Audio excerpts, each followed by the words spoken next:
This was day 6 of the Jennings Creek wildfire, with officials sounding a hopeful note that the end could be near. To get a sense of how big this fire is, NOAA posted this satellite image on social media. It shows a 7-hour time lapse of the fire burning on Saturday.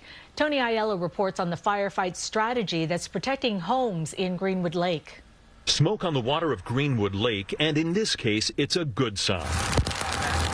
This is one of the fires intentionally set to burn off the brush, leaves, and branches, removing fuel for the wildfire that has threatened homes on East Shore Drive.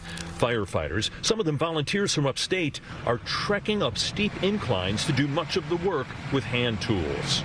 It is a little counterintuitive to see firefighters standing here as this burns, but it's all part of the plan.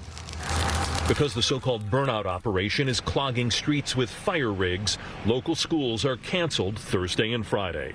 It was easier just to keep the schools closed for a couple of days while we're conducting these burn operations. A lot of big apparatus and small spaces, so it's just safer to keep everyone there instead of trying to move populations both in and out. At night, the scene is dramatic. The wildfire spreading across 5,000 acres of forest, straddling the state line between Orange County, New York, and Passaic County, New Jersey. Alan Kraminski stopped Thursday to check on the home he rents in the summer. My mind is blown. I can't believe what I'm witnessing. Thursday, the Army National Guard provided Chinook heavy lift choppers with greater capacity for water drops. Those Chinooks can do about 2,000 gallons of water per bucket. That moves a lot of water and does a lot of work for us real quick. I think hopefully we'll be putting this thing to bed rather soon. Hundreds of people helping to protect homes. The community is grateful. In Greenwood Lake, Tony Aiello, CBS News, New York. No homes have been damaged, but a young state parks worker assisting at the fire scene was killed by a falling tree. Visitation for 18-year-old Dario Vasquez will be Sunday at McGowan Funeral Home in Garnerville, Rockland County. His funeral mass will be Monday morning at St. Peter's Church in Haverstraw. Also tonight, we're getting a unique look at what's it like to be on the front lines fighting the Jennings Creek wildfire. Tom Hanson joins us live from Greenwood Lake. And Tom, I know you spent the day with some firefighters. What did you see? Yeah, Cindy and Dick, good evening to you. Well, what we saw when we started out this morning with the New Jersey Forest Fire Service was an intimate look at the response teams that are going up into these ridges, these high altitude areas, and really tackling this head on. So it didn't take long for us to understand just how challenging of a task that is, climbing up these very steep, slippery slopes where there are loose rocks, there are a lot of hazards in the way, digging through the mangled brush, those fallen trees. And we also met up with some volunteer firefighters. Here's what they had to say about the challenge. Tanker trucks, you have to siphon out of the lakes and out of pools, so it makes firefighting a completely different animal when you're dealing with it up here. Learning about controlled burns and cutting the trees down and digging the trenches to keep ahead of the fire and burning areas so it prevents the fire from jumping. That's all new to us. We have to keep our heads on the swivel all the time, especially with dead standing trees. And once they start burning, they become extremely weakened and they become very dangerous once they fall.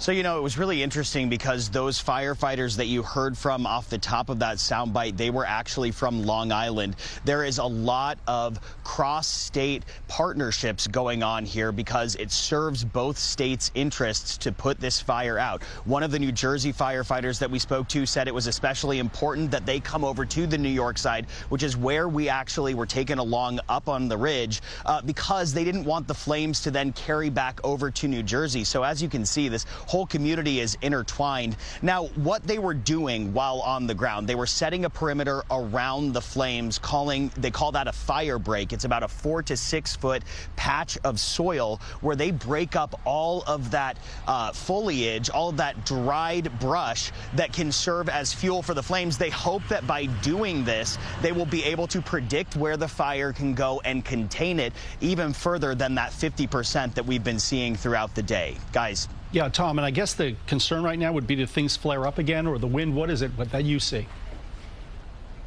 Oh, yeah, well, absolutely. That's a huge concern. Today was a rather calm day when it came to those wind gusts, so they were able to gain some ground. I'm sure that we are going to see an update in the containment that is an increase just based on what we saw throughout the day.